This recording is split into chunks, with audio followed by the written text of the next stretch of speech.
It's Sunday night, 8 o'clock. Welcome to All Lacrosse Live. I'm Gary Groob in Toronto, and with me, as always, I have Shawn Slaght over in Moose Jaw. Shawn, how are you? I'm doing pretty good. Thanks, Gary. Excellent. And I have Muffler Mike over in Connecticut. Mike, how you doing? I'm doing good. Awesome. Busy week, guys. Not a great week for Oh, yeah. Busy week. Oh, God, no. It was kind of painful. But, hey, we've done worse. We've done better. Gary's 5-0 last week. Jinxed it completely. I knew this was coming because it goes with the territory, As soon as I do well, then I just absolutely go, and I went 0 for last night. If you bet against me, you did great, and you made money. But wow, and if you figure the only game that, oh God, the only game I think I got right in this stuff. Well, I got Toronto wrong. I figured get rid of the team, work for next year. Can't even tank correctly here. Trying to go for the first round pick. Can't even tank correctly. Now we're winning. All right, I got it. Anyways, just a reminder that all our shows are streamed live across Facebook, Twitter, YouTube, Twitch, and also Instagram Live. Remember, hit the subscribe, follow, and like buttons. Always share. Tell your friends, tell your family, tell your coworkers. Please enjoy all our affiliates along the Streampunk Entertainment Network, which include the Pat Bernard Show, soccer and football shows, CFL shows, Streampunk Cinema, Streampunk Combat, all kinds of shows for all kinds of tastes. You can catch all the shows, if you've missed one, by going to YouTube at either Streampunk Sports or All Across All the Time or Streampunk Cinema. For All Across All the Time, you can catch our retro games as well. 2 more went up this week. Some great ones, man. Some great games. New ones on the horizon is going to be Toronto, Philadelphia from 01 and Rochester, Buffalo from 1996. That's the next one's on the docket. So stick with us. They'll be up in a couple of weeks' time as well. So there's probably 40 or 50 up there now. So you can get your heart's fill there. Remember, you can stay up to date with all sports with great articles from our huge staff of contributors on streampunkentertainment.com. Also, a reminder, this part of the show is brought to you by 60. More than just a number, 60 is Canada's newest and most exciting sports uniform and teamwear brand, delivering top quality uniforms and teamwear that reflects the spirit and identity of each team. Their commitment to innovation and excellence sets them apart, ensuring that every customer experiences the perfect blend of style and functionality. Unleash your greatness with 60. Also add Lax Talk 10 for a 10% discount on your order. Now, to get a hold of them, for one, you can go to Instagram and go to sweet_60 and take a look at everything they've got to offer there. You can DM Jim from there, or you can email Jim at info.sweet60@gmail.com, or you can go to their website, which is www.sweet60.ca/60. All right, a bit of news. I thought, we'd go a little bit, always have, heavy stories to start with, good or bad. Dr. Seuss, you never knew he wrote Lacrosse, did you? Yes. I did not. No. Oh, but he did. I will play lacrosse with a goat. I will play lacrosse on a boat. I will play lacrosse on a train. I will play lacrosse in the rain. I will play lacrosse with a fox. I will play lacrosse in a box. I will play lacrosse with a mouse in a house. I will play lacrosse here or there. I will play lacrosse anywhere. I love it. Excellent. Things are gold. That's man. awesome. A few things to remind you about. The Rebeski tournament is now only 6 weeks away before Prague happens yet again. 7 weeks if you're looking for Sheebox. Over in Raditon, which is just outside of Prague. They had the men's Euro 6s tournament in this past week, and the final standings were Netherlands, Swiss White, Armenia, Remember, we had Johnny Meridian on not long ago talking about the beginnings of this program. They're certainly picking it up in a hurry. Portugal, Luxembourg, Swiss Red, and then France. But a couple that stand out to me, of course, Armenia in third and the Netherlands over in first. So, good stuff. Now, I don't know if you guys were watching the NLL broadcast of Toronto and Halifax, but what a broadcast, man. We've had so many great broadcasts and so many great partners and partnerships with color and with play-by-play. But really, this had to stand out as probably my favorite of the year. And that, of course, was Teddy Jenner and his niece, Mackie Jenner, doing the the color and the play-by-play. And it just seems seamless. For someone who hasn't been doing it that long, and Mackie, she just has such a great feel for how to and when to come in with the color that it just works so well. I was so proud to be part of this lacrosse community to watch something like that. But wow, we talk again and again and again how it's improved so much, and that's one of the reasons why it's such a sustainable thing for people to watch, because it's enjoyable to listen to and educational as well as informative. And this had a little bit of everything, including entertaining. So congratulations to both of them. Some news out of the OJLL. Of course, Mark Grimes is the commissioner. Now, a friend of the show and a friend of mine, Jim Milligan, former Vancouver coach and, of course, former Coburg coach, is the new deputy commissioner over for the Ontario Junior. It's a great choice. Great lacrosse mind. Excellent. Yep. A couple of trades to talk about quickly. Rochester picked up Brad McCulley in exchange for a third-round pick in the 2027 NLL entry draft, as well as a sixth-round pick in the 2026 entry draft. Hopefully he'll be in the lineup soon. He wasn't in this weekend, but I know he's excited to be back playing in the East. I was chatting with him the other day. He's a big fan of our retro games as well, so, he was looking forward to the next batch. So he's got both of those watched, and so it's pretty awesome. He sits there with his dad. Excellent. That's cool. Awesome. That's very cool. Yeah. Colorado Mammoth plays them on season-ending injury reserve list that we had heard about and we knew, but that's a big blow to the Mammoth machine. Anytime you lose a howitzer like that, let alone that size, that's big. Georgia and Colorado made a trade, and of course Colorado receives TJ Camizio, and in return Georgia receives the 2026 third-round pick. The deadline is tomorrow at 3 p.m. Eastern, so if there's anything left to be traded, it's going to be a busy afternoon tomorrow. A couple of milestones. Dane Smith hit the 400-goal milestone over the weekend. Awesome. I think 18th player in history to reach that mark. So that is correct. Yep. And one for you there, Shawn. Yep, Frankie. 10th all time in wins. Moving his way up there. For all the naysayers, have a look where he is now. Mm-hmm. Yeah, look who he's chasing now. Yep. One more away from Dallas, so it's good company to be with. Absolutely. Pretty amazing stuff. Now, I just talked about McCulley watching with his dad. Before we get into any of the other stuff that's going on, I interviewed Paul Dawson on Thursday on the NLL Lacrosse Talk show. And we talked about a lot of things, all the way from him starting out as a goaltender and switching to defense, and all his years in and around the league, his 2 trips into Rochester, and his unceremonious excellent exit from Rochester, etc., and the resurgence with Matt Vince in Buffalo. But one of the things that stuck out to me was when we're talking a bit about his dad. I just want to share this clip. It's only a couple of minutes long. I just want to share this clip with you all. Brought up your dad originally, and I was lucky enough to meet him a number of times and talk with him, of course, at track and a few other places where you or Dan were playing. Talk about him and his influence on you guys, known as the ultimate lacrosse dad, but just what he meant to you and Dan, just growing up and even your professional careers.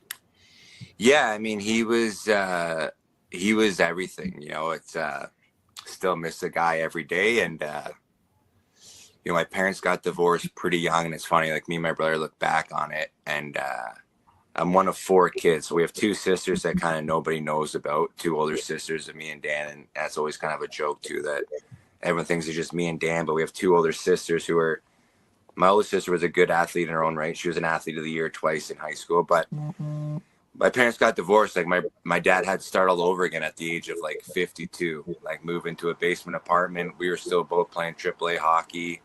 He made sure he didn't move away, like wanted to be involved in our lives, and just, he gave us everything that we needed to try and be successful. And again, he was a cop till he did 44 years. He retired at 74 years old. Wow. And just like, again, an animal, worked hard. And again, he didn't really care if we were good or not, but I think the biggest thing he always instilled us was work ethic.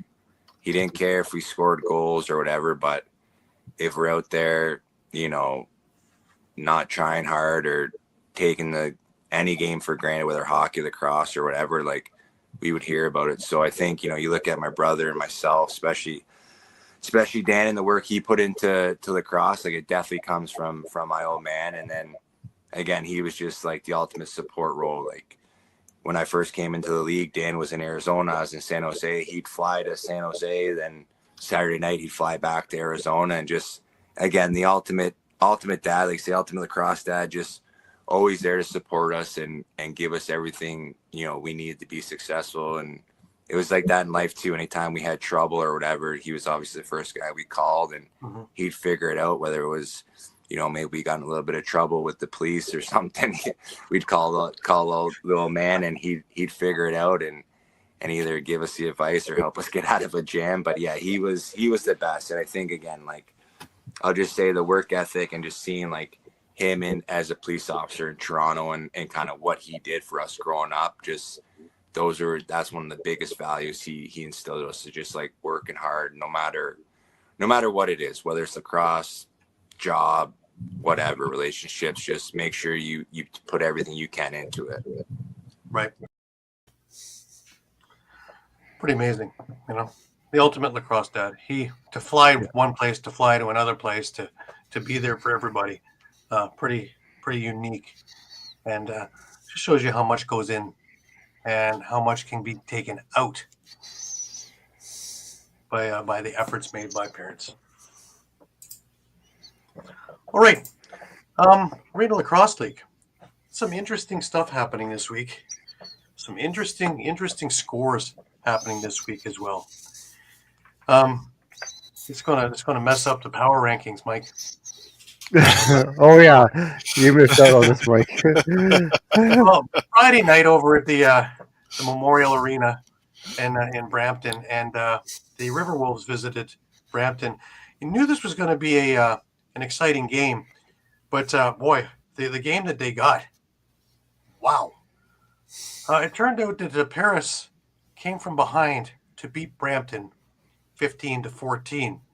In fact, it was a couple of late goals from Caden Merritt that won this game. Brampton was up with a few minutes left, and Caden Merritt scored twice in 49 seconds, and that was all she wrote. 15-14 for Paris. In the Saturday night game, Peterborough and the Toronto Monarchs went head-to-head, and again, 2 very evenly matched teams. Very strong offensive teams, both of them. Toronto winds up winning 18-17 in overtime. But again, with late in the third period, Toronto had to put together a 3-goal run to tie this thing up. And then Peterborough got the goal 26 seconds in overtime and come away with the victory. This afternoon, are you sitting, Mike? Oshawa went against Oswego. And, of course, Oswego, been the bad news bears for a good chunk of the year. Well, Oswego came away with the 19-15 victory this afternoon. Wow. Yeah. Yeah. It looked like Oshawa was going to run away with this thing. And all of a sudden, here comes the Eddie Renault freight train. He got about 4 goals in this game. But, yeah, put together a big run, and that was the end of it. Oswego started the game 7-2 in the first. Oshawa, to their credit, came back, scored 7 in the second. And it was 9-8 at the half. They both scored 4 in the third. And Oswego just came out with overdrive. In the fourth, they scored 7 times for this victory. Special notice, of course, for Oshawa was John St. John, who had 5 goals and 2 assists. It was a good bulk of their offense, as per usual. But that's not even the biggest surprise, Mike. Oh, no. I hope you're still sitting. Whitby and Six Nations faced one another in a late game over at the ILA. Now, as per usual, Whitby jumped out to a 7-2 lead early into the third quarter. And I guess they thought at that point, we just don't have to play anymore, and we're just going to head on home, catch an early thing, catch a movie, and whatever. And they didn't score again the rest of the game. That is right. Wow. Yep. 6 straight goals from Six Nations, including the overtime winner. Six Nations comes from behind and beats Whitby 8-7. Now, I was looking, maybe Whitby had a short bench. They had the full bench. Maybe they're putting in a different goalie. Nope, Lucas Cook was in net. In fact, he was the 3rd star in the game. Dusty Hill was the 2nd star, the goalie for Six Nations. Things that make you go, Yeah, good luck with power rankings this week, Gary. Yeah. Yeah, it's funny. It's hard to move Whitby out of number 1 in the power rankings. They're 11-2, right? The closest to them is Brampton at 9-4, who is sitting number 2. Paris has jumped to number 3 with their victory over Brampton. Peterborough, with their victory, has moved to number 4. Six Nations has slid up to number 5. Toronto has fell down to number 6. Oswego has moved up to number 7, while Oshawa is now sitting in 8th. And that is your power rankings for this week. Playoffs are only a couple of weeks away. These kind of things that make you scratch your head always make me kind of wonder come playoff time. All I need is one game like this in playoffs, and we have massive. Yeah, who's going to get the right balance at the right time? That one just, I know Six Nations has it in them because they've done this before, and when they can put together, the better part of 60 minutes, they're a really good team. They just have trouble putting together 60 minutes, and they didn't put together. They put together probably 40 minutes in this game, but it was the right 40 minutes in this game. And, wow. The other one was Oshawa's had trouble this year. Not going to lie about that one. They haven't had a year that it remotely is close to some of the other years they've had in the past. But this one, just, Oswego has found new and innovative ways how to lose all year long. And they still don't have, of course, Craig Wendy, their number 1 goalie, back, who's still recovering from that car accident a few weeks back. So, really, have to wonder what's going on in the Oshawa dressing room. Dave's with us. Hey, Dave. Glad to have you with us on a Sunday night. It's apropos that one that I had us on the beach because it's starting to get warmer here now. So, that 50 or 60 centimeter drop we had is starting to melt. So it's actually looking a lot like this. There's a lot of water. Yep. So, and with all the nonsense that's going on in the political world, it's only apropos that I have the. Well done. Well, next thing up, I'll have the elbows up T-shirt. Elbows up. Yeah. True Gordie Howe thing. Good old Gordy. Yeah. Well, that brings us over to some NLL action, guys. And, gotta admit, it looked pretty good there. The Toronto Rock went into Halifax. And, we all expected, every one of us, including Gregoire and Teddy Jenner, expected not good things going on. when I was listening to Lax class, none of them were thinking that anything good was going to come out of a Toronto situation there. And all of a sudden, Toronto puts together this game, and who's this goalie there? There's this hollow guy. Kostiuk looked great in that, man, for his first start and first victory. And is he ever, like I told you guys, I've seen him when he was in junior in Six Nations. And he's athletic. He's a big goalie, but he is a reflex goalie. Something that's more of a NFL agency is blowing up. Awesome. Straight deadline day tomorrow, Dave. We're more concerned with it right now. Yep. The Eagles and Dallas, they can all wait for another 6 months. Anyways, this game had a little bit of everything in it. And it started off quickly. Dan Craig got this thing rolling for Toronto. Beautiful goal to start out with. And then the Cody Jamieson show. First on the power play. And then 10 seconds later, off a Clark Peterson feed, off a Jake Withers win on the faceoff. And it was 2-1 for Halifax. And everybody's waiting for the shoe to drop. It's like, oh, here it comes. Here it comes. Nope. Josh Dawick, great at picking corners. Well, he picked another corner. Boom. And it was 2-2.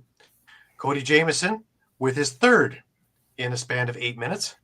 And it was 3-2 for Halifax, again on the power play.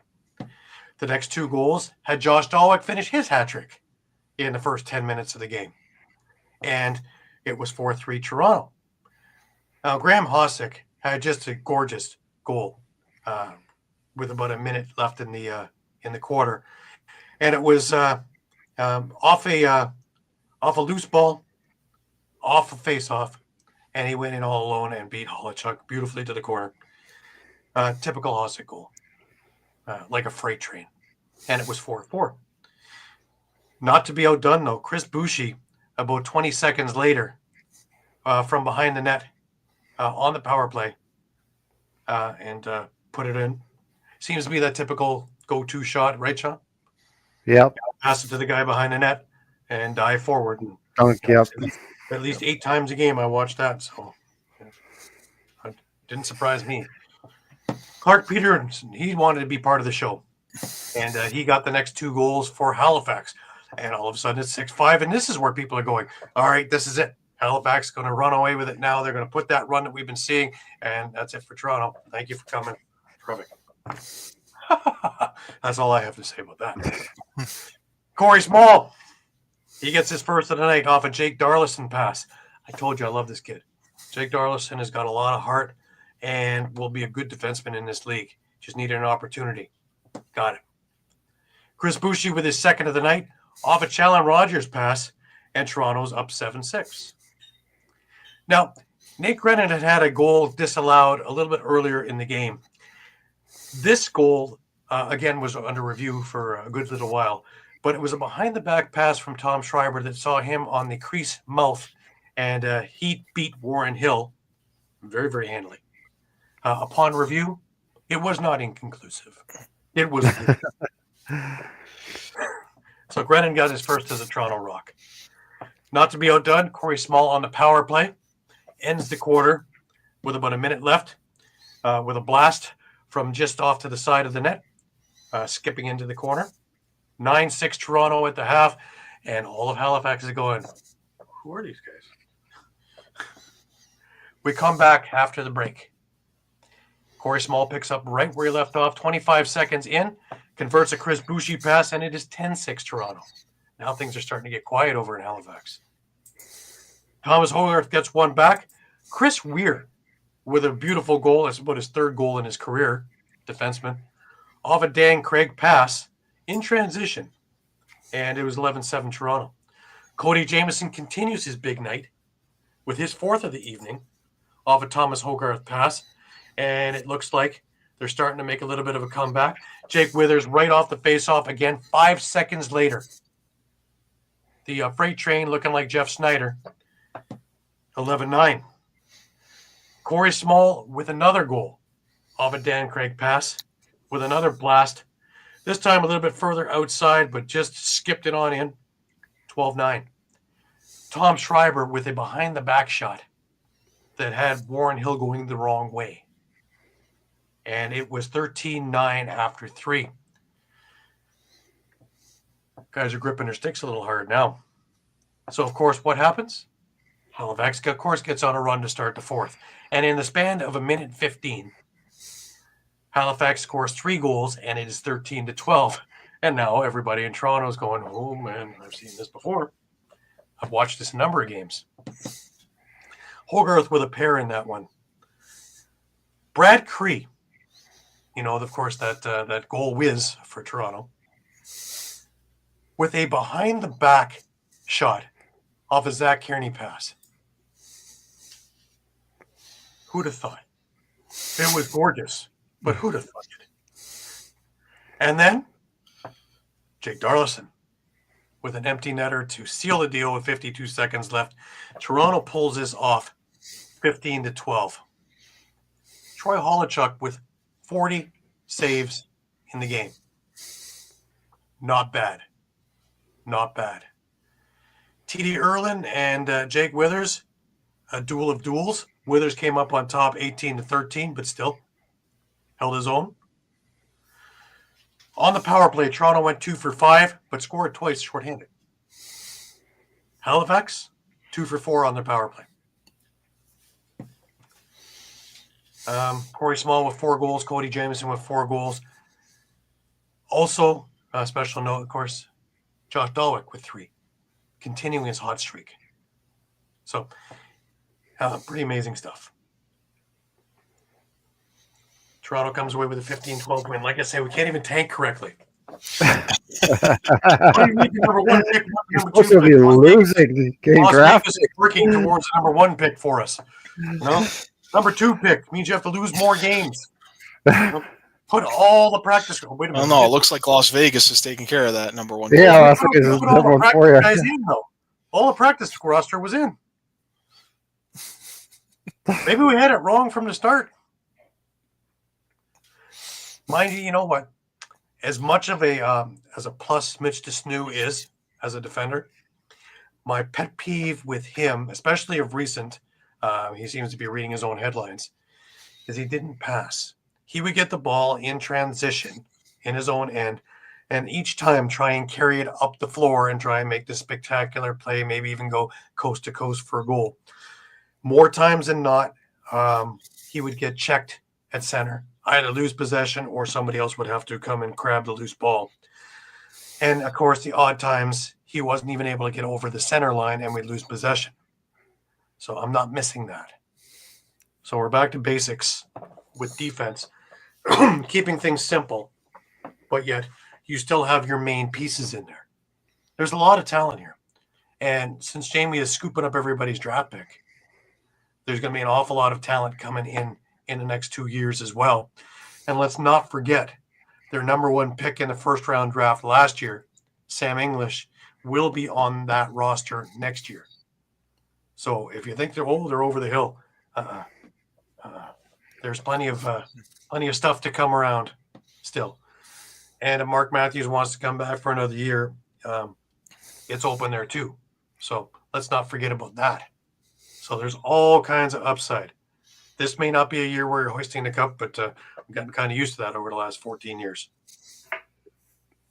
So let's not sleep on this team because the wheels are still plenty in motion.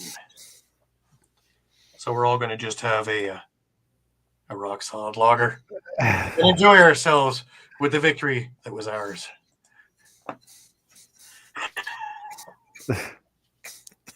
Now, listen, I mean, you improved to 4-8 with the win. That's tremendous improvement in my eyes. Do you think the players are still trying to push for They playoffs? are actually.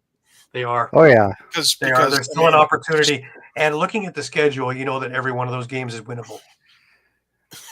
Yeah, And you know, you have a lot of young guys who just have something to prove, too. You have a lot of young guys who have something to prove, yeah. They don't know the word quit. And they're trying to keep their jobs for next year with all these other draft picks that are going to be coming in because it's going to be tough to keep these jobs. So they have all of about 6 games to try and make a huge impression. Yeah, I mean, you've got 2 against Vancouver, who they've Are lost flailing 4 of right their now. they've lost 4 of their last 5. Yeah. You've got 1 against Philly, who's pretty much in the same boat as Vancouver.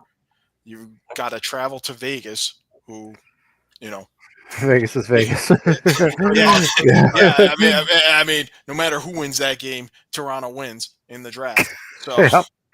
you know, you get a rematch with Halifax at home. You know, right now it's looking at the toughest game is week 21 at Rochester, and by then you could be 9-8. And it may be with Rochester who you're battling for that playoff spot. That game might have a lot on the line. Yeah. I will be there, folks. Maybe I don't know. I still think anyone who's 9-9 is going to make it. I don't think there's going to be a 9-9 team that gets shuffled out of the playoffs. Well, we'll see. Yeah. Speaking of miserable records, Yeah. this one hurt. This one hurt, man. 3-3 was the best record of the week. I guess the Buffalo loss and the Russia win, I guess I'll take for the losses, but Wow, that one hurt.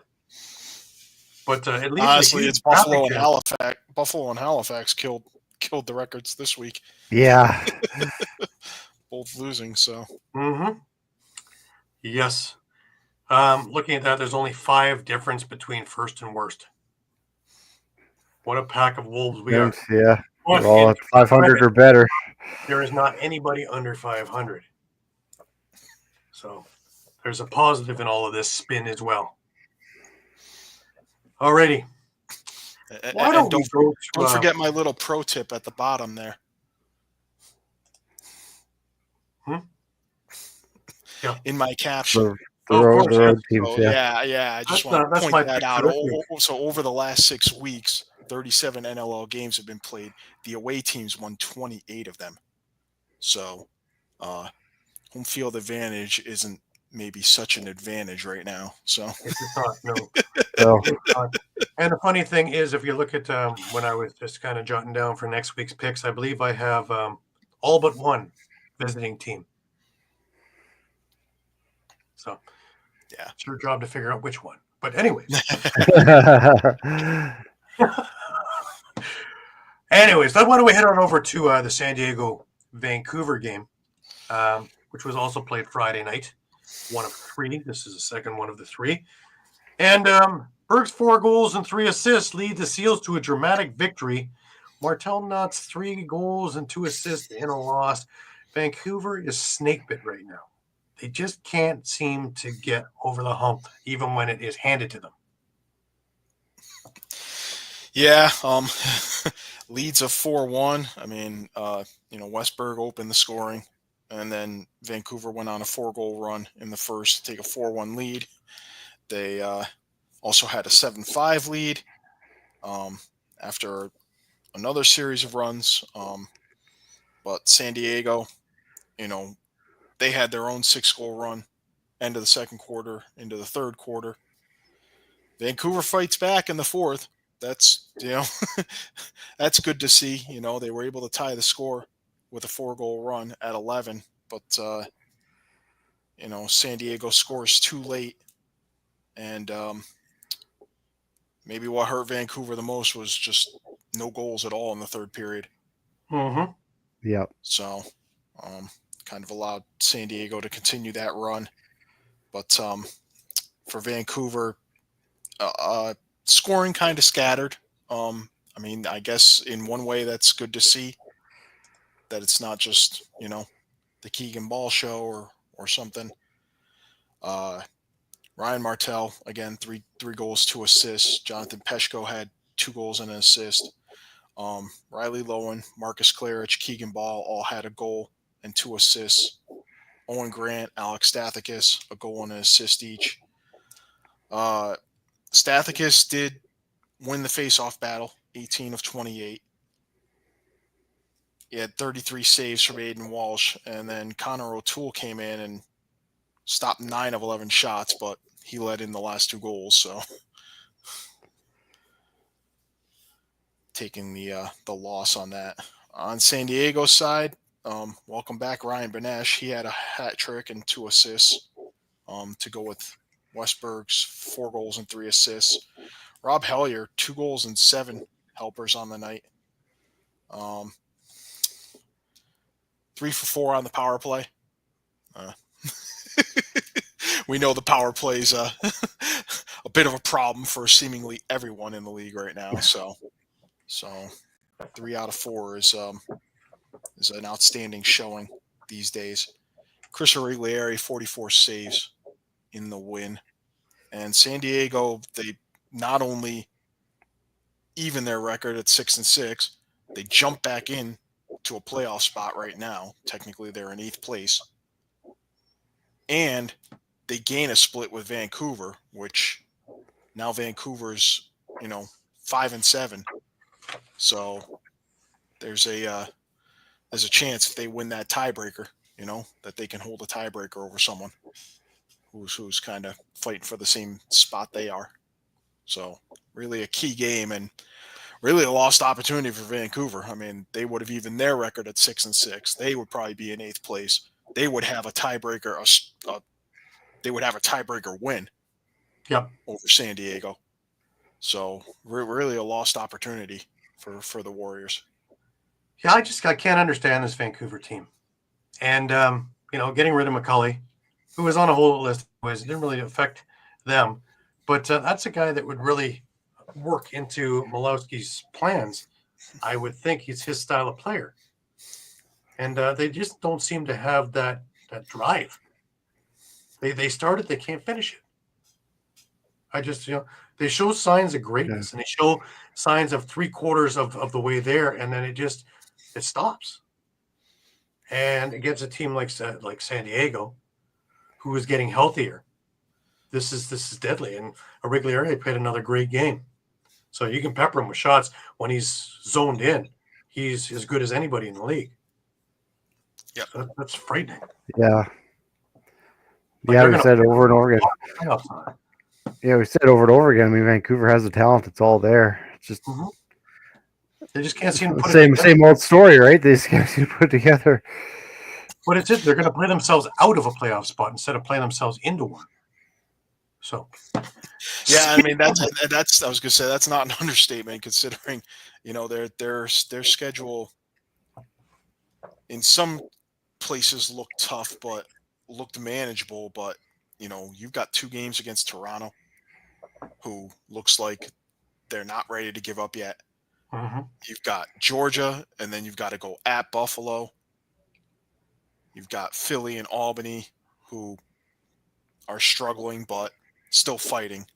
So this isn't an easy road for them to try to get. Now they got to, instead of playing 500 ball, they've got to look at least 4-2 to get to 9-9. Right. Well, speaking of play themselves out of a playoff spot, that brings me up to my next introduction. Of course, we have Pat Bernard. And funny enough, maybe Pat, what I should do is I put you in the Wolves' Den because you just came out of the Wolves' Den. And in fact, I'm going right for you. And since Caden couldn't make it this evening, yes, I decided to bring out the old Albany Attack. Now, the other thing is one of the retro games that I put up this week on All Lacrosse All the Time is an old Philadelphia game in which, they they played the Baltimore Thunder, and it was in the old heyday, and they set a record in this game of I believe it was 25 goals. It was 25-9. They beat Baltimore. For this Wings team to get 25 goals, they need to play 3 games. Aiden's not here. No. You don't see a banana in my hand. I'm not happy. You know what, gentlemen, and it's a shame that I had high hopes for this team. Again, the primary of this team, the primary is not scoring any goals. Right there, you see it right there. The primary, you got good news and bad news with this team. You got the good news is that the new additions to this team, like Mitch Disnute, making it in. Those guys are making an impact. Your secondary players are making an impact. Phil Caputo is still finding ways to get to the back of the net. You're getting help from, Sam LeClaire had a couple goals in this game. You're at Mr. Snoop. He's shown you that he can play on both sides of the floor. He's a great two-way player, tough physical defense. He can score goals. You got Chris Corbell finding the back of the net. But the bad news, you rely on Mitch Jones, Joe Resisterance, Blair's Reardon to come up with something, and they don't get cooking till the second half of this game, especially Mitch Jones' talent and Joe Resisterance. I mean, he threw everything at the kitchen sink and couldn't land one punch. I mean, you can't be doing that. I mean, you had the primary superstars of this team need to step up. It's nice to see that your supporting cast starting to come through, but nothing. Brandon O'Neill has hit a little bit of a wall. Yeah, he had 3 assists, but scoring goals, nothing. Well, even as doom and gloom as it sounds there, it did come down to the last 40 seconds in which it was 11-10. Like, this was still salvageable up until Tchaikovsky got the empty net goal, and it was done. Yeah, you're right. You're right. Gary, this game was winnable again, but that offense didn't really it didn't really start clicking until the very end of that game. Then Mitch Jones went to play Mitch Jones, lacrosse. He starts stepping up and he tries to salvage, but that's garbage time. And by then you're too late in the hole and you're trying to climb yourself out of it. And it was one dumb play that they made. They turned the ball over. And again, you can't be doing that. You're fighting for your playoff lives here. You're making the Firewolves look like a top 3 contender in this league. And maybe they're looking for stuff for the future. Again, you had Kevin Jackson showing the wings that he's came back to haunt them, put up a hat trick. You had that kid Peterson in the last 2 games against Philly. He has put up 12 points, 7 goals, 12 assists. Like, that kid's nasty. Again, all he did was everything that the Philadelphia defense threw at him, he counterpunched. He had a counterpunch waiting. He took the ball down Broad Street, made a goal. He shot from distance. He set the tone of the game. He did, finding guys open. He facilitated the ball. He was doing everything that a superstar does for their team. And our superstars for the Philadelphia Wings were nowhere to be found. Yeah, I'm curious, with all these upgrades to the defense, but they still gave up 60 shots. I can't do that. That's if they're going to win, they're not going to be able to do that. Yeah, you can't be giving up 60 shots. And again, with all like you just said, all the like you said too, Gary, with all the pieces that you just added in, you would think they would start slowing things down. Now, granted, like I said, it's nice to have Mitch Disnute in here, who's picked up loose balls, who's been playing physical defense. But, one guy's not going to change the whole atmosphere. You need that team to get back to being buying in, and they got to play Wings lacrosse from start to finish. Right. If there is a bright spot in this one, what you're normally yelling about, is Philadelphia only took 1 penalty in this game. They did stay their butts out of the box. Yes. Yeah, that's a shocker. But however, what didn't matter because they got the Fireworks got shorthanded goals, so it didn't matter. Does Paul Day go up and try and find does he try and find a face-off guy? Because he needs to. Yeah, that's what. Yeah, he had his way 20-6 in face-off wins over the Philadelphia Wings. Yeah. You're absolutely right, Gary. Mike, sorry, I was going to say that. Yeah, I was going to say that there's that, but I mentioned it a couple of weeks ago when I wasn't on the show. Mitch Jones and Joe Resisterance, I believe both of their contracts are up this year. They're both going to be UFAs. They can both reject a franchise tag. Trade deadline's tomorrow. I know that sounds extreme, but do the whole rock thing, rent a player. Send them out and re-sign them back. Do you look at Do you look at one or both of them, shipping one or both of them, and trying to get something in return? And I honestly didn't think about that possibility that they can do like Toronto can do, and they can just say, hey, look, it's not working this year, but we want you back, but we're going to send you off while we can. But again, the ball's in the player's court at that point.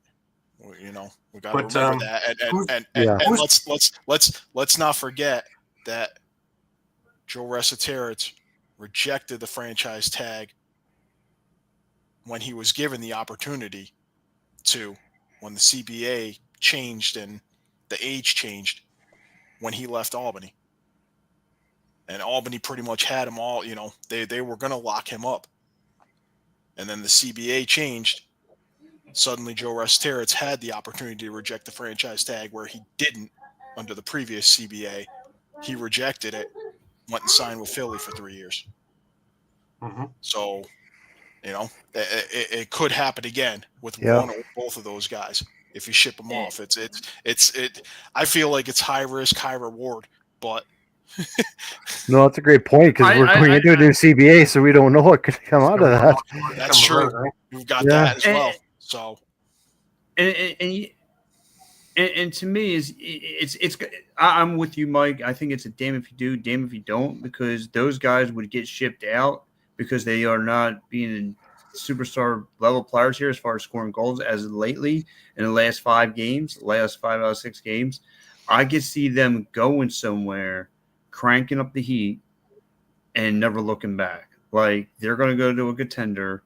Yeah, Philly would get a boatload of in return. Philly would just tell that at that point the Philly would tell their fan base, not this year, and then they would go to a contender and get a boatload back as far as picks and all that. But yeah, listen, and they would go to a new series and to a new scenery and play extremely well and want a championship. I don't know. Would Mitch Jones look good in Georgia? Would Joe Resetarits look good in Colorado? Oh yeah, especially without Zed. Yeah, Zed on the IR. Mm-hmm. Lots of opportunity. Reunited with Connor Kelly. They played together in Albany. Yeah. With Tim Edwards on the way back to Philadelphia, would that be an interesting move? Or they get a face-off guy? They need one. They need one bad. They could. Who's going to take face-offs in Colorado? Yeah, I don't think Colorado's going to go with their face-up guy, especially can Owen Ron take face-offs? competing for a playoff spot. And you're right. Can they try and scoop Riley from San Diego, who just got removed? Oh, that's a good point. Because he's looked real good on face-offs in the meanwhile, and they just released him. That's a good point. So that would be an interesting move by Paul Day, where he solves that without having to give anything up. Just a thought. Yeah. And listen, with Paul Day being in that front seat now, I don't put nothing by him. Again, I didn't see Holden Katonli going out of here, but he did. He found a loophole, get him out. And what Paul Day is, man, if you're not playing up to the standard, man, you're going to be shipped out of here. I thought this would send a message. Obviously, you walked out with an L. And again, you said it best. They need a face-off guy in the worst way. They need a face-off player in the worst way. That's where they get dominated. That's how they lose these inside-out games. Again, defense wasn't too bad this week. Again, they stayed out of the penalty box. Mitch Snoot made an impact. Chris Cornbell made an impact. Your supporting cast, Phil Cadeau, all these guys made an impact. Those are your secondary players, your primary players, your superstars, Joe Resetarits and Blaze Reardon and Mitch Jones, nothing. You got nothing from them. And it's going to hurt. I mean, again, you're playing against a Firewolves team. You should, on paper, you should be putting away those teams. You should be in second place right now. You should not be where you're at now. I'm curious about this. If two of those victories are against Las Vegas, now look how many teams are battling for that. If they hadn't played Las Vegas yet, and you take away 2 more victories from them, they're down in the bottom rungs here. Yeah. Do more things get moved quicker? Possibly, and they have a favorable schedule. I mean, Colorado at Toronto, Ottawa at Georgia, Georgia at Vancouver. That's. I see 4-2 realistically over those last 6. Maybe a split with Georgia and Eduardo's with us. How you doing, Eduardo? You split with Georgia, and I mean that at Vancouver game. I mean,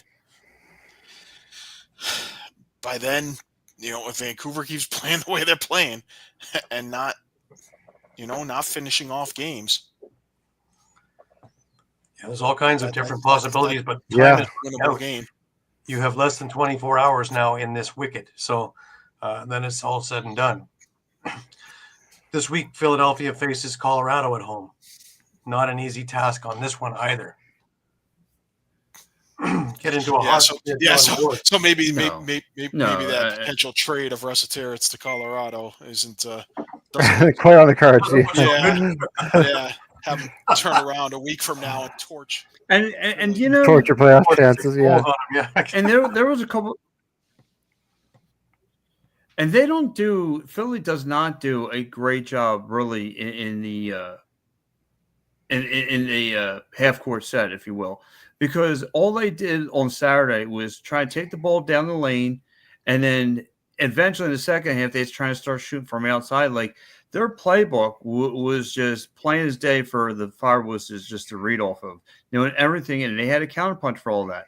And I got to give the Firewolves defense great credit for shutting their main stars down. I mean, again, it was just the same old. And how many times did I see miscommunication on just passing the ball, fundamental passing the ball around? And again, that could be the lack of, Mitch Sassoon and Chris Carbell and Shane Sampson being in the lineup. But, this team needs to start finding ways to win and start closing out games. Well, doing the outside shooting plays right in Albany's hands because they're quick enough that they get up on your wrists. So your shots are all going over the net or missing altogether. Mm-hmm. So, that's what they want. And they're going to make it very difficult to get inside to get there so that they can keep it like that. I watched them do that against Toronto, who loves outside shooting, and the same thing happened. So, that plays into exactly how they want to play their defense. So, and they fell into that trap for a good chunk of the game. When they stopped doing that too late in the fourth, things changed. But if they would have done that in the second, maybe things would have been a little bit different. They had to make the adjustments earlier. Mm-hmm. But like I say, this week against Colorado is going to be a big test. And it's starting to become a crunch time where if they're looking to have any hope of being in the playoffs, they're going to need to have these games because time is going to run out on them as well. Yeah. But time is of the essence, my friends. And they got to treat like now's the playoffs. For the Wings, it's the playoffs are now. The playoffs are now, and there's no easy way of looking at it. And Paul Day is going to want to, listen, if you're not going to cut the mustard, he's going to look for the future and who will. And because this is going to be a major disappointing. Another brand new coach. Again, they set the tone. They walked in pretty much the first quarter of the season in a pretty decent spots in the second place of the league. And then they just fell from grace, and they have yet to get themselves back off the canvas. And here they are outside looking in. Now you got to play leapfrog with other teams trying to make into that last playoff spot. And you're surrounded with the San Diegos, the Ottawas. Now Las Vegas looks like they got themselves a little momentum. Firewoods got themselves a little momentum. And, these guys who were once bottom feeders are starting to climb the ladder a little bit. And now Philly's going to be looking themselves all the way from the rear and find themselves way behind these guys. That's it, because their next game again after Colorado is Toronto. Who is looked good, yeah. Win, right? No wins, but you know what? And it's crazy too, gentlemen. It's if you really think about 6 weeks ago, this Philadelphia Wings team was in second place. Six weeks later, since Martin Luther King Day, they have yet to get a W. They have yet to get a W or sniff one. They just cannot close out games. It's just one of their bugaboos. So again, I don't know if I know some fans around here will probably put that on the coach's problem, or it's just the talent on the floor that's just unable to do the job. Well, I think you're right, Pat. Oh, sorry. You're going to see Brennan O'Neill and Sowers a little bit of they've been figured out in a smaller area. They don't have the big ground like a field to operate on, and the book's out on them. And they're going to need to get a little bit more creative, get a little more seasoning, and they will be great. But that's been the thing with field players coming into the box forever, is that it's a lot easier for box players to go in the field, and all of a sudden you have this huge net and a whole lot more space. When you're confined and it's not blueprinted out for you and you have to go by feel, unless you actually see that spot, you can't really anticipate yet because you haven't been in it long enough. So that just comes with time. So as it goes along, have faith, have patience. They'll be great, but it just will take a little bit more time. It's very few people are going to be like a Tom Schreiber who gets it right away. That's why he's Captain America. Very few people are going to be of a Casey Powell idea and going to be getting it and soaring to a Hall of Fame career. It's just going to take them a little bit longer to figure it out. And you got to grow with them because this is your future. It's your first pick. It's funny you say something too, Gary. You really had me thinking here. I mean, you think about it, the Water Dogs, Michael Sowers, face of the team, all that stuff. You're in this box game where there's really nowhere to hide with these big monsters on defense that he's got to try to like you just say, try and get creative. And listen, it didn't take him that Thunderbird game when he made his debut. I mean, they were thumping that kid. They were thumping him around. And these are some big boys laying them, put them on the ground and saying, "Hey, welcome to the NLL." So it's going to be hard for him to get things going in that way. But like I said, it may take a little time. We have to be patient. I would just like to see him, Brandon, start showing that they're going to be the future of this team and they're going to start lighting the lamp together. But I need to see a little bit more out of them other than facilitating, because I feel like that's Mitch Jones's job at this point. Right. All righty. Pat, thanks as always. It's always a pleasure to talk Philadelphia Wings with you, man. Oh, listen, I'll be down there. I can't wait to get down there Saturday, watching them get thumped once again. I'll make sure I'm on a it's crazy because it's Winston's. I listen. I did. 6 weeks ago, I was here. I was living on. I was living in the penthouse. Now I'm in the bottom of the basement. It's Saturday. It's going to be Winston's birthday, and they're giving away free ice cream. I don't think I want that right now. I don't think I can eat it. This is coming from the gobbler. What, the gobbler? The gobbler can't eat ice cream. Oh my God. No. Wow. I'd rather chew my arm if they start in a hole like 0-4. If they start in a hole like 0-4, I'll be chewing on my arm. So I'll be looking like a wackadoo in that press box. But hopefully, like I said, they can get, like I said, it's now with the new pieces, like I said, with the miscommunication with the passing game, it shows you that they need a little bit more time to adjust and gel together. And hopefully by Saturday, it'll start clicking in before it's too late. I think tomorrow is still going to be an interesting day. I'm thinking that there's a few teams that are going to be buyers, a few teams are going to be sellers, and I don't think we're quite out of it yet. I don't think it's going to go by very quietly. So be by your internet at 3:00 in the afternoon or 4:00 by the time they're all finalized and things like that. And that's when it's all going to happen, between 2 and 4 for the 3:00 deadline. All right. Well, we'll see if Uncle Paulie does anything else. So, I mean, all hell to Uncle Paulie now. So, we'll see what he gets done. Absolutely. Pat, as All always, right. thank you so much. We'll catch up with you next week, and we will commiserate all together. Yes. All righty. That was Pat Bernard with the Wings Nest, or maybe he was even in the Wolves Den. Who knows? All righty.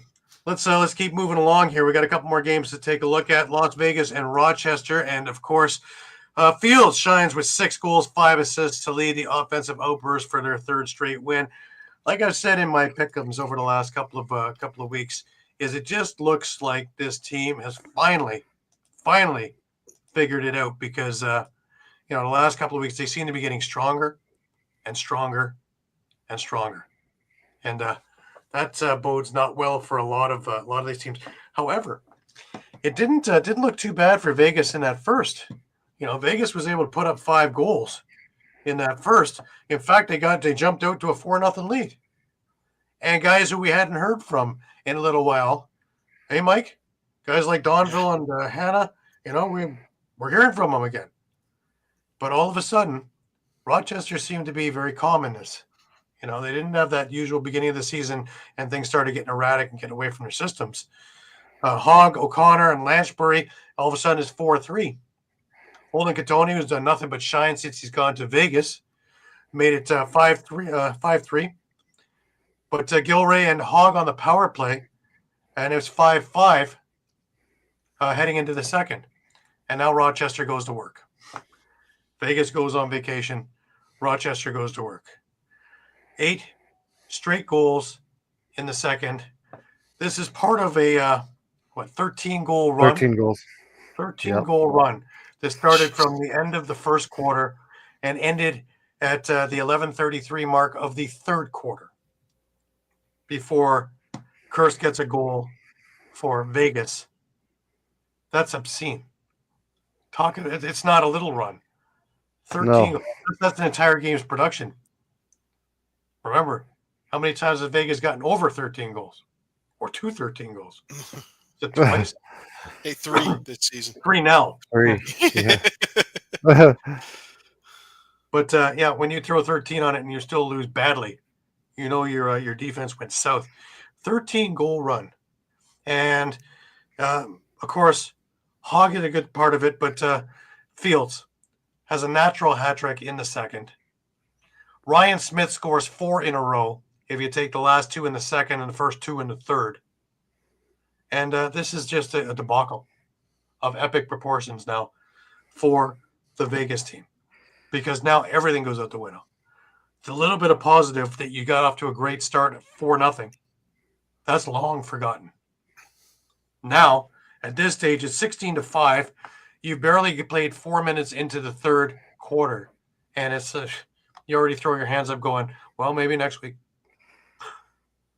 Yeah. Because, again, Kurst gets one, then Fields and Lanchbury for Rochester. Catoni gets another one. Knight, Catoni, again. He's been the one bright spot that I've seen on this team in the last few weeks since he's moved there. Again, we're talking about Hannah. We're talking about Donville. And, again, very little production from either of them. Poitras, I actually saw some work from him, which was interesting. But this already, you're already holding your eyes and holding your head. Every time Rochester touches the ball, it seems as though it's going in. 21. Yeah, 21 goals. That's the highest output of the year, isn't it? Yes. Yeah. Yeah. 20 was the last time, man. Yeah. No, again, 13 goals is nothing to sneeze at, unless you're giving up 21.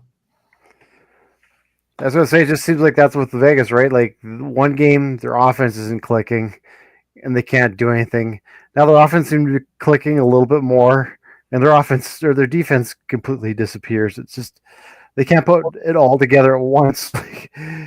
They don't do themselves any favors either. They took 7 penalties, and they gave up 5 power play goals. Yeah, you're not going to win games like that. You're not winning games like that. No. You're not doing anything at the faceoff dot. They were out-dueled there 24-14. Kind of expected that. But the penalties, that's something you can control. And Rochester, again, they're cleaning all that up too. Stuff that they tripped on early on in the season. Well, now they only had one penalty, and well, granted, Las Vegas scored on it, but they only had to give up one. 5 for 7 on the power play for Rochester. Like, there's nothing in the stats here to make it look like, oh my God, there's something to build on here. I just, maybe I'm missing something, Mike. Am I? I mean, I don't think so. There's just nothing to build on it. Both goalies looked so-so. Getty looked better than Kells, who had a rough day, who had 22 saves out of 37 shots. That's a rough day at the office, man. That's a 60% save percentage. Getty, 17 saves of 23 shots. That's a little bit better. And he played almost 2 quarters. That's is there an upside? What does Sean Williams do? Yeah, and I don't know because you can't just look at the stat. Just like the stat line. I mean, yeah, you got 5 points from Paul Gattoni, you got 7 from Casey Jackson, you got 7 from Adam Poitras, 6 from Jonathan Donville. So again, your offense looked better, but they're not doing it consistently. And even when your offense is looking better, your defense completely disappears. So I don't know what to do. Like, what do you do? Like, the guy I'm most disappointed in, and I expected a lot when he moved there, was Drew Belgrave. Because I remember he was an energetic bunny over in Toronto, and then we were sorry to see him go when San Diego took him. He had a good couple of years in San Diego, and all of a sudden here in Vegas, he has done as close to nothing as you can and still be on the score sheet. What was he at? 3 loose balls. That's it. 1 turnover. That's it. That's as good as basically grabbing a ticket, sitting in the third row. He used to be part of the transition game. He's quick enough to be both ends, and just not there. Not there. When David Brock is your leader in loose balls, you have to sit there and wonder. Like, not to knock on David Brock, but isn't he like twice as old as some of the other players? Yeah, then you go with Connor Kirst at 7, then it just kind of falls off from there. Yeah. That's it. And you're not winning many games like that because it's just all the little things that are barely on the score sheet or not on the score sheet they're not doing. And it almost seems to be that they need to get back to fundamentals. But there's too much talent here. Like, you look at this lineup and you go, God, this team should be 500 or better. Not sitting at the bottom of the league. And we go through this every week. It's funny, bring up the fundamentals because you mentioned The Rock and how they've kind of gone back to the basics. And look what that's done. So maybe, keep it simple, stupid. Like, simple just you don't need sometimes just go back to the basics. It's known to work. I'm with you on this one. And we all know that Landon Kells is a good goalie if he has some defense in front of him to help him a little bit. Just take a look at how he looks in the summer of Peterborough. He has solid defense in front of him. He looks great. Here, he's left on his own, and, he's there to sink or swim. And if Justin Getty is a solid backup, but if he's your choice to pull you out of the fire,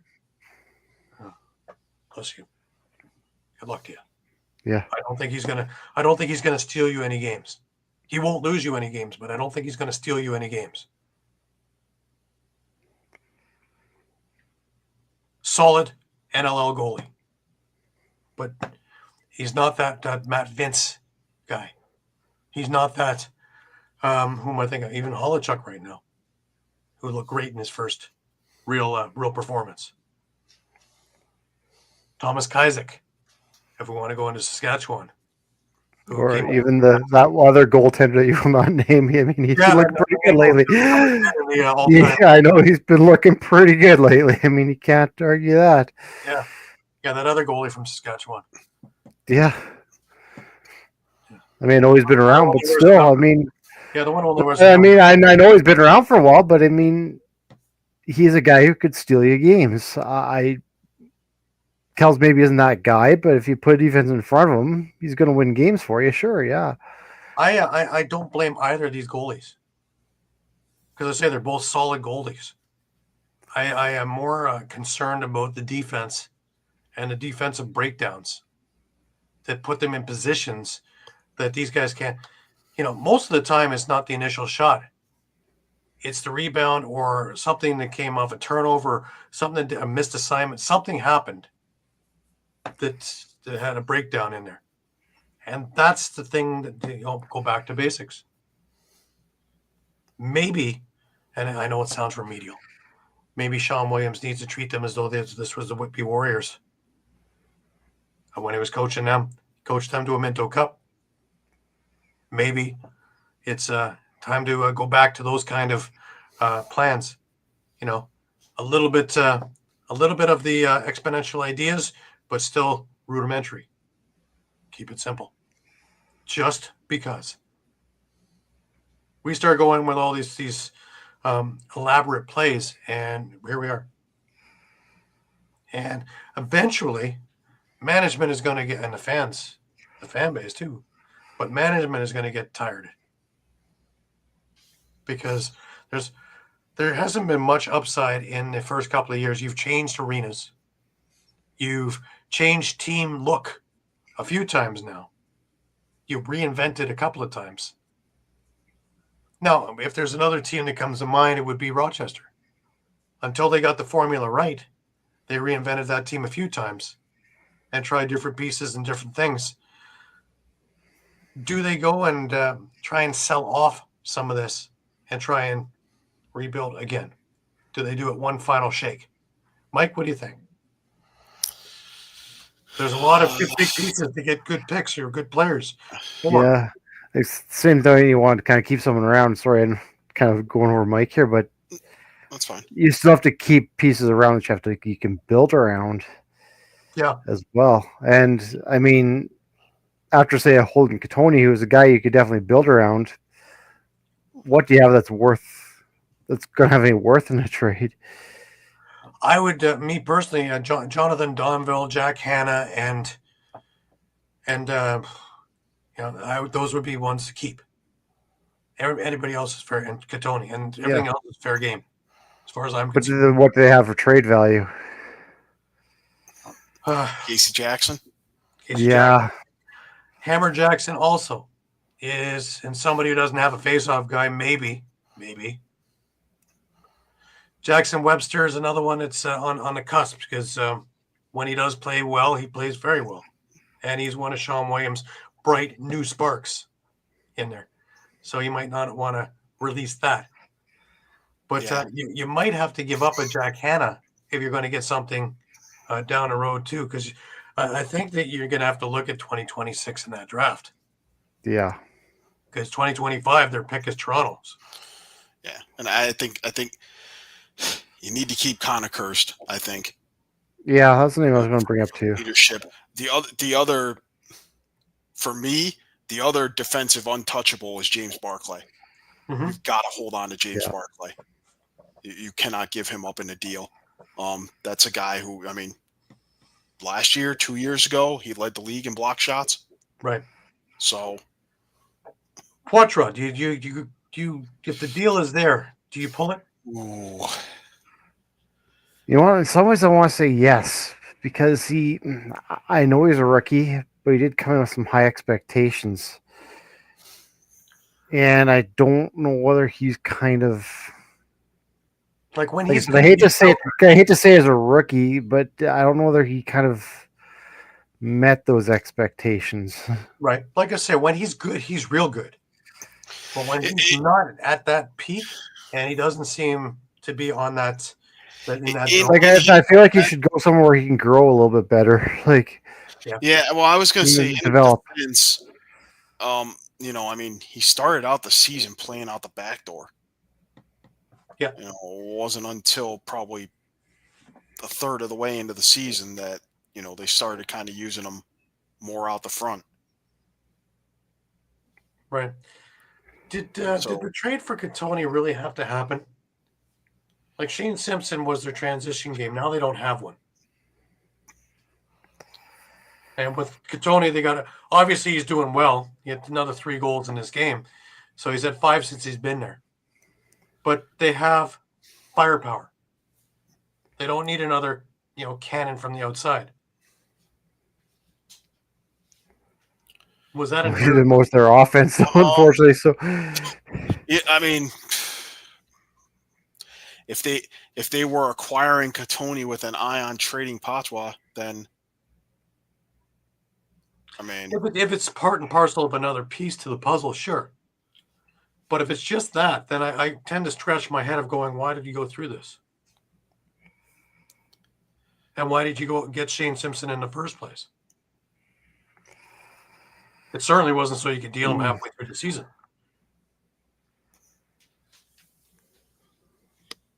Just little things that don't make sense to me right now.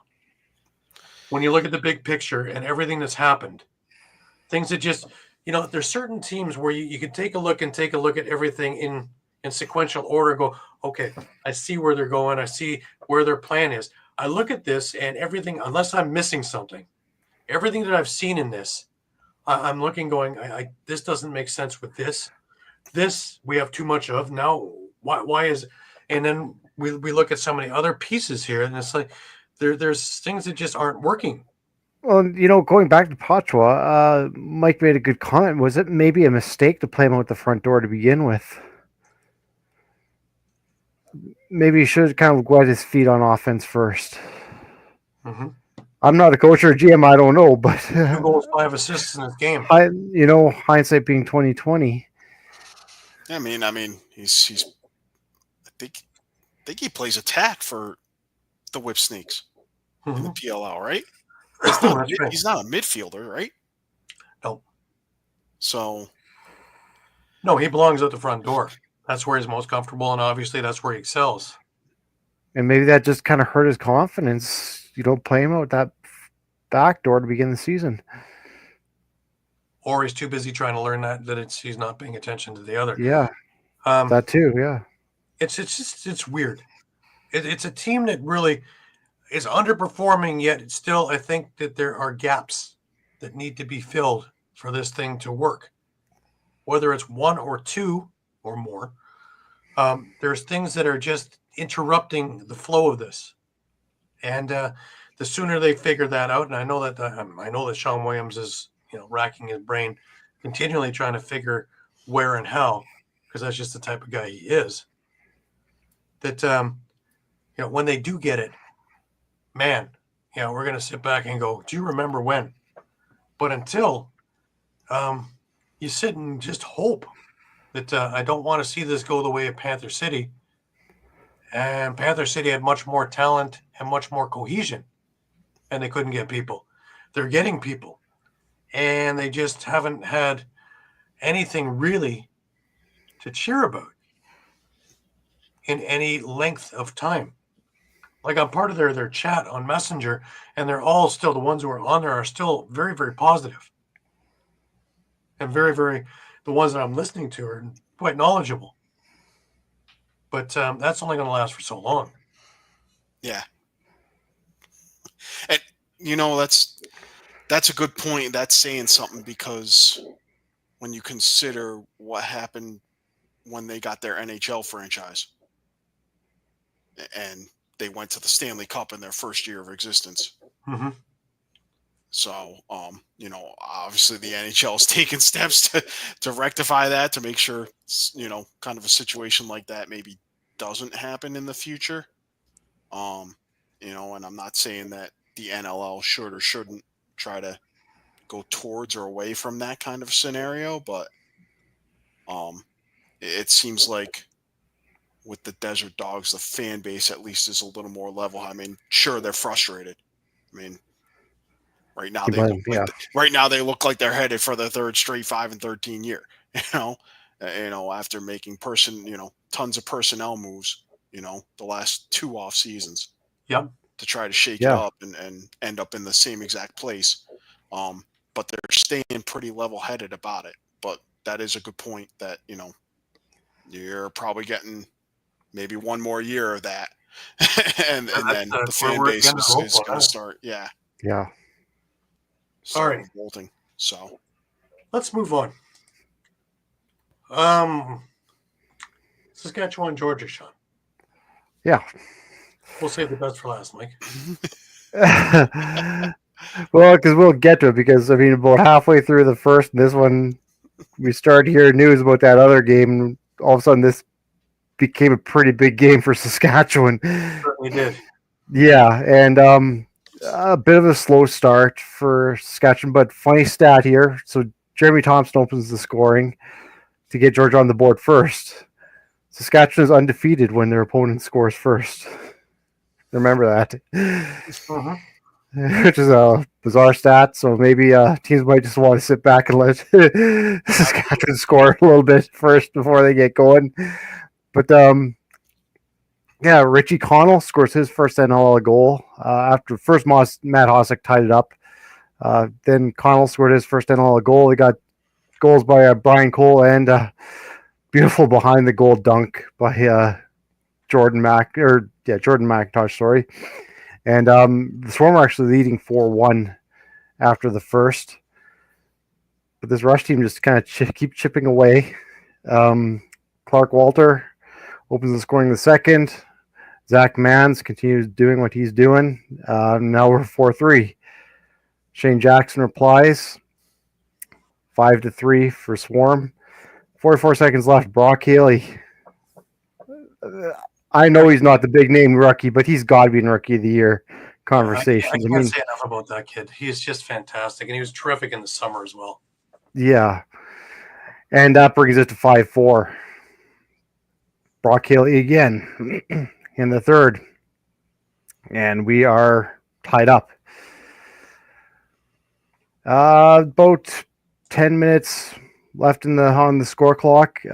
Clark Walter takes a shot, goes wide, bounces off the backboards right into Ryan Keenan's stick, just lets it go, and the Rush now take the lead, 6-5. Brian Cole ties it up 6-6, and we're tied heading into the fourth.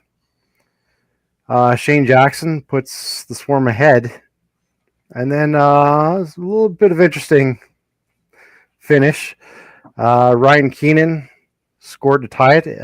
It went to review because one ref says a good goal, another ref waved it off. Went to replay, and the ball just passed the line before Ryan put his foot in the crease, so it was called a good goal. And then a reminder here that there was no Robert Church.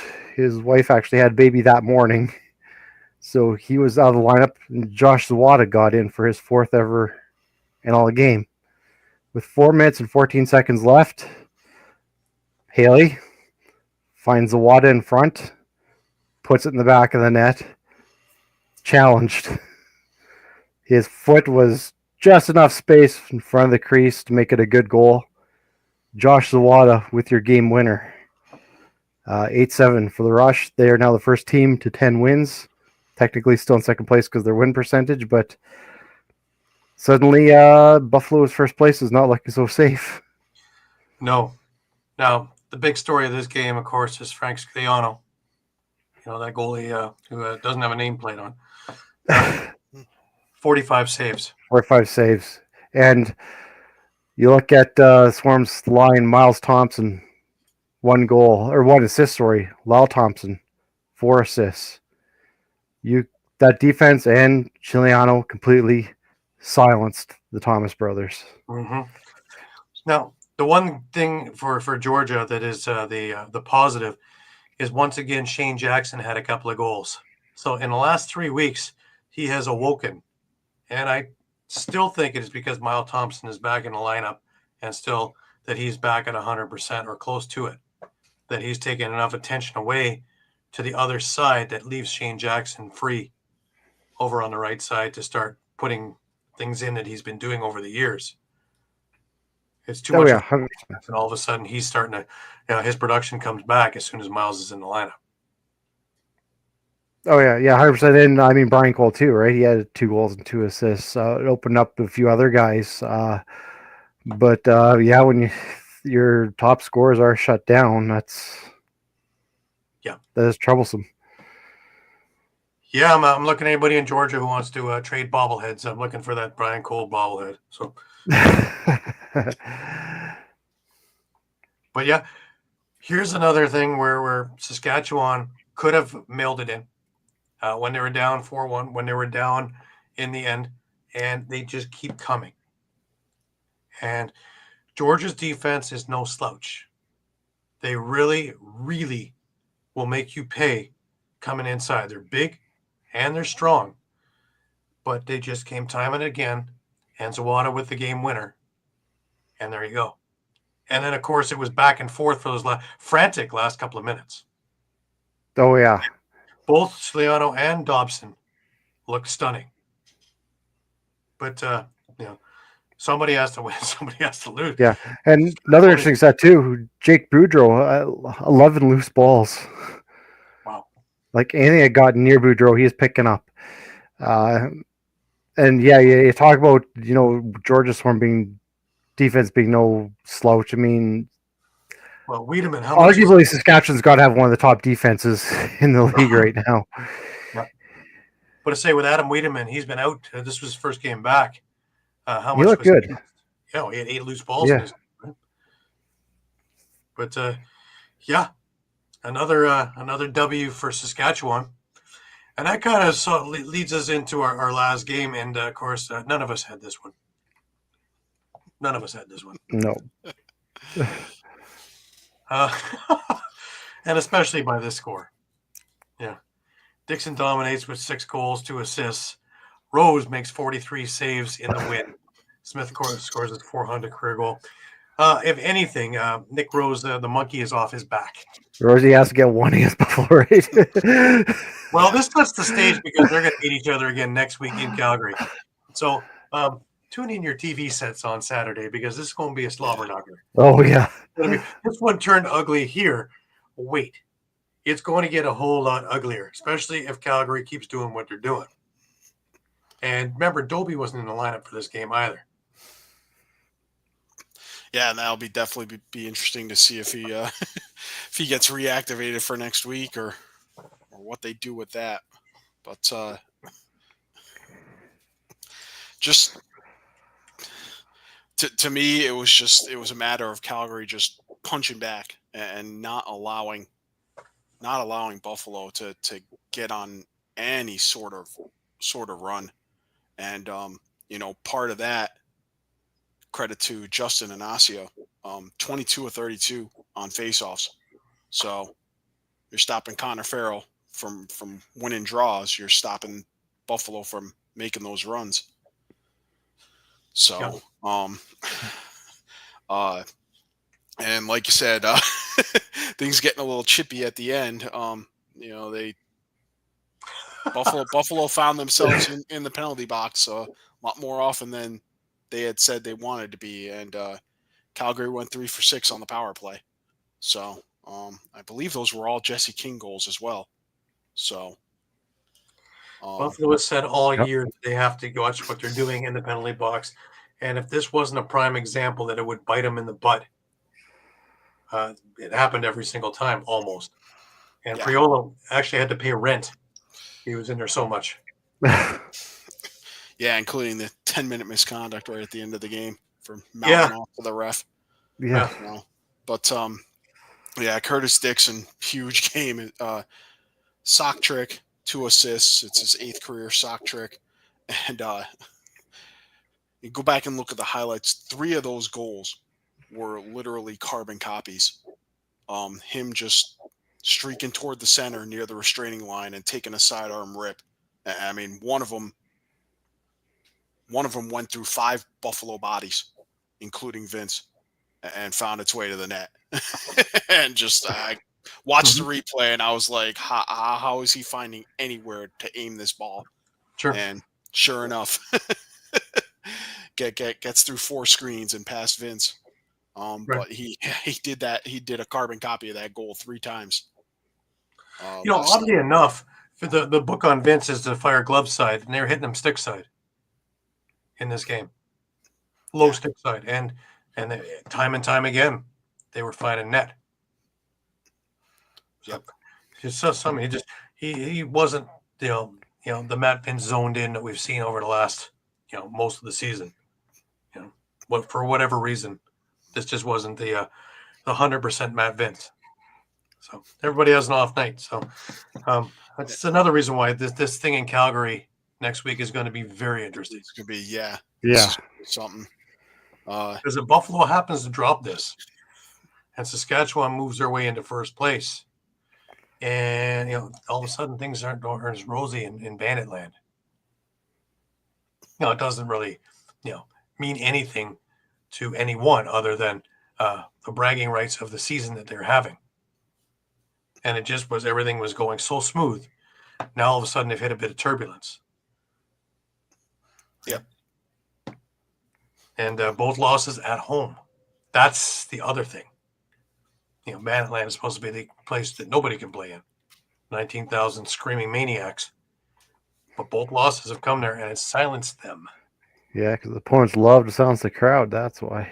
Oh yeah, well, when feed off that. 15 and 16 went in, you could hear a pin drop in there, and when 17 went in, you could actually hear the feet going towards the exit. Yeah, and not for nothing, but Calgary just over 500, San Diego's at 500. So you've got teams now in these kind of lower half of the playoff positions who have beaten Buffalo. Yeah. And Well, you're going to get into that one game situation in the first round where even if they're traveling to Buffalo, they've already won in Buffalo once, if it's San Diego or if it's Calgary. I don't think even if Toronto by some fluke makes it in there, I don't think they're too intimidated either going in there. They lost one game by 2, which is an empty net goal, which is really 1. And they lost another game in Toronto by 1, which they by all rights should have won. But any way you look at it, I don't think they're too intimidated. Yeah, and like you said, the schedule, Buffalo got kind of all their breaks early, kind of the opposite of what we're going to see with Rochester. Right. Well, we're in the middle of 10, 12 games. Rochester's got 5 games left, and they're going to have a couple of bye weeks, over the last third of the season here. Time to rest, which will be key for them. But, Buffalo will have to kind of keep plugging away all the way to the Cup finals. Right. If they want to three-peat. Yeah. Another point is going to make too with that Buffalo loss and the Saskatchewan too is that kind of really separates the top 2 from the rest of the field in a way. I mean, you have Buffalo 9-2, Toronto or Saskatchewan at 10-3, but then you're at 5 and 6 losses. So kind of those other teams are really now playing catch up and trying to catch in those top 2. Right. Well, Georgia's still in the mix there, even though they had another loss added to their thing. But after that, it drops down. Yeah. Yeah. I mean, if Halifax or Georgia wins this week, they're 8-4. So then it doesn't look like there's this clear divide between the top 2 teams. Right. Well, Georgia's got Albany, so we'll see how that goes. Yeah. Depends what Albany team shows up, really, because it seems to be a Jekyll and Hyde over there. But if we look ahead to this week's games coming Friday, Saskatchewan is in Halifax. That's going to be an interesting game because, again, Halifax didn't look that great to me last week, but they've been on fire over the last number of weeks. Toronto's into Vancouver. Toronto is the one that looks better than Vancouver, and, something's got to give in there. If Vancouver loses another game, really, are they playing for next year? That doesn't make much sense to me, especially with the trade deadline that just is passing tomorrow. Colorado, Philadelphia. That depends on what happens tomorrow, really. But Philadelphia have another week with their changes, and hopefully they get a little bit more cohesive because it's a little odd with these guys to be missing passes and things like that. Hopefully their defense tightens up because that's what they traded for, defense and transition. Transition came. Defense hasn't shown up yet. Rochester, Ottawa. This one's an interesting one also because Ottawa has played terrific for a good chunk of the season and underperformed for the other part of it. And Rochester has just found their mojo in the last 3 games. Either this is going to be a 21-20 game or it's going to be a 7-6 game. I don't see anything in between. I don't see one team blowing out the other without the other coming along. It's either going to be a shootout at the OK Corral or we're going to see a pitcher's duel. And then we have Georgia and Albany. And again, what Albany team shows up? Because Georgia is just starting to find it. They played a really good game, and Saskatchewan just had the answer. Simple. And a 1-goal victory to me is either way could have gone. Buffalo and Calgary, get me the popcorn. It's going to be an interesting evening. For game 2, strap in. It's going to be fun. And then Vegas and San Diego. Now, by all rights, we're all expecting San Diego to walk through. Isn't this the one that Vegas is supposed to just, by script, steal? They did in week 8. Mm-hmm. Yeah. My point exactly. Would that be something if they swept San Diego? Because every time we count Vegas out, and we pretty much have done that tonight, they come up with this, well, it was 14-7 the last time over Colorado, right? Right. Yeah. It's a David and Goliath thing, and David keeps winning. This is another almost David and Goliath, because, again, San Diego's becoming quite healthy at this point of the year. And Vegas, after this last dismay, but yet they scored 13 goals. If they score 13 goals on San Diego hasn't been notorious for filling the net. Will that be enough? Just food for thought. Yep. And that will be the week that is for next week. Another interesting one and a whole lot of playoff implications with this. But again, I think we get a better gist after the trade deadline tomorrow at 3 of what is about to happen and how these teams are going and what they're looking at. Because until that happens, we can, speculate all we want. But if nothing moves, okay, fine. But if we see a blockbuster in there, that could change the whole dynamic of everything down the stretch. We just watched it in the NHL. A number of teams changed their face just with a few little simple moves. And, of course, the Marchand. So, you start seeing somebody like Arresta Terrence move or somebody of that echelon. And, well, wherever they're going, that just changed the whole picture of that. So it's going to be very interesting tomorrow. I just have a feeling that it's not going to go without something that's going to make us all go, what? I don't think all the fireworks happened 2 weeks ago. But then again, it's been eerily quiet, right? Over the last, 5 or 6 days. Right. But stay with us. We will have it up to the minute. We will be right on our phones and we will be right onto our sites to make sure that you get the information as quickly as we get the information. Remember that we are on Facebook, Instagram, we are on Thread, we are on YouTube, and we are constantly updating everything as we get it. And don't forget to check us out at www.streampunkentertainment.com for all of the articles and all of the recaps. Alrighty. Last words. Shawn, let's start with you this week. Yeah. Yes. Yeah. Looking forward to seeing what happens at the trade deadline. You said it's weird because traditionally trade deadline's actually usually pretty quiet in the NLL, but I think that wave that Toronto started, I'm not too sure if it is going to be all that quiet. Yeah, like I said, I just have this feeling that there's something in the works that just going to knock our socks off. Mike, last words to you. Yeah, a couple of things. Obviously, the Buffalo Calgary is going to be quite the matchup. Saskatchewan and Halifax too. I mean, we could see a new first place team after next week. I think it's entirely possible. So Absolutely. And but kudos to away teams for what they've been doing. So that's something, isn't it? That's a stat that's really mind blowing. But it also shows you that they're playing in the same thing. It's not like years ago where everybody's barn was a little bit different and you could tailor the team that you drafted to that. I'll even go so far as, the Boston Garden and Maple Leaf Gardens and things like that, which were different size and dimensions to a degree, where you could get tougher teams, or when you were looking at a place like the Montreal Forum, which was a little wider, more of a European ice idea. So when you're putting the floor down, there's a little bit more space, so you could put a little bit more of a athletic team out there. And now they're all the 200 by 110, and that's it. Each one is the same, and the fans are far enough away, unlike the old Spectrum or the old Memorial Odd.